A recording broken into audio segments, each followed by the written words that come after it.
Pregnancy में thyroid hormone का गड़बड़ होना, ये बहुत नॉर्मल बात हो गई है आजकल, क्योंकि लोगों की लाइफ़स्टाइल, खान-पीन सब कुछ चेंज हो गया है।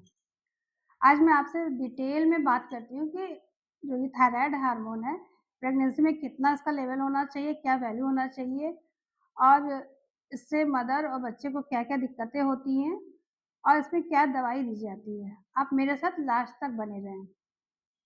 सबसे पहले बात करते हैं कि अगर प्रेगनेंसी आपको डायग्नोज़ हुई है, तो तुरंत आपको थायराइड हार्मोन की जाँच करानी चाहिए।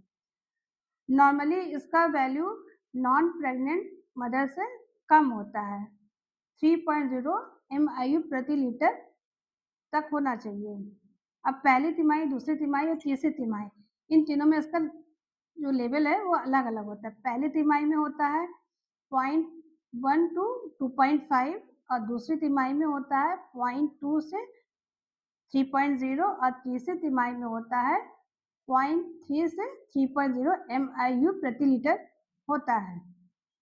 इसलिए आपको हर तिमाही के हिसाब से अपना थायराइड हार्मोन की जाँच करानी चाहिए। जिन महिलाओं को हाइपोथायरायडिज़्म डायग्नोज़ हुआ है, इसका मतलब कि उनका टीएसएच लेवल बढ़ा हुआ आ रहा है नॉर्मल से प्रेगनेंसी में, तो वो अगर दवाइयाँ नहीं ले रही हैं, तो इसके क्या-क्या साइड इफ़ेक्ट हो सकते हैं?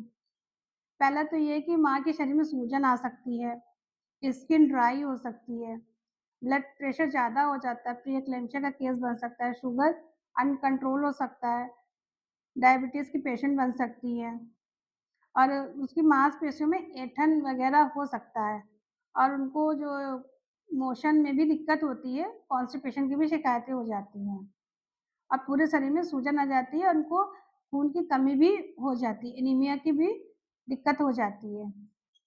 और बच्चे में क्या होता है, भई मिसकैरेज हो सकता है, प्रेगनेंसी लॉस हो सकता है, प्रीमैच्योर बेबी हो सकता है, प्री टर्म डिलीवरी होती है, बच्चे का वज़न कम हो सकता है और फीटल डिस्ट्रेस हो सकता है, स्टिल बर्थ हो सकता है, बच्चा पेट में ही ख़त्म भी हो सकता है और बच्चे को जो मानसिक और शारीरिक विकास होता है, वो भी कम हो जाता है। उसका आईक्यू भी आगे चल के कम ही पाया जाता है। ये ऐसा इसलिए होता है क्योंकि ये जब बच्चा पेट के अंदर रहता है माँ के, तो ये थायराइड हार्मोन जब माँ का रहता है, उस पे डिपेंड करता है, तो इसको ये कम मिलता है। तो इससे उसको भी हाइपोथायरायडिज़्म हो जाता है और आईक्यू लेवल भी कम होता है, उसका शारीरिक और मानसिक विकास भी कम होता है। अब आ जाते हैं कि अगर हाइपरथायरायडिज़्म हो गया है, हाइपरथायरायडिज़्म मतलब उसका टीएसएच लेवल कम आ रहा है, 0.1 से कम आ रहा है, तब क्या-क्या दिक्कतें हो सकती हैं?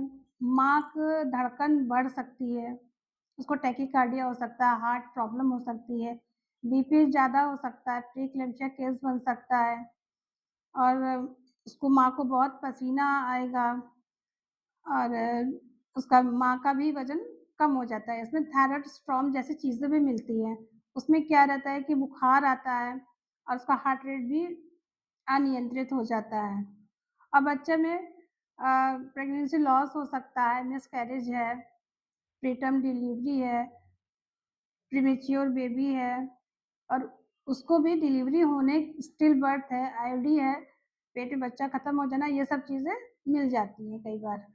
और बच्चा जब डिलीवर होता है तो उसको भी हाइपरथायरायडिज़्म जैसी चीज़ें होने के चांस काफ़ी बढ़ जाते हैं और उसका भी मानसिक विकास भी नॉर्मल बच्चे से कम होता है और बाद में चल के उसको हार्मोनल प्रॉब्लम और डायबिटीज़ जैसी चीज़ें मिल सकती हैं।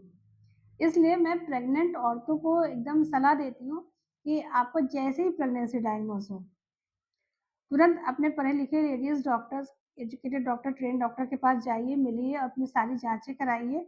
उसमें थायराइड हार्मोन का शामिल होना बहुत ज़रूरी है। ज़्यादा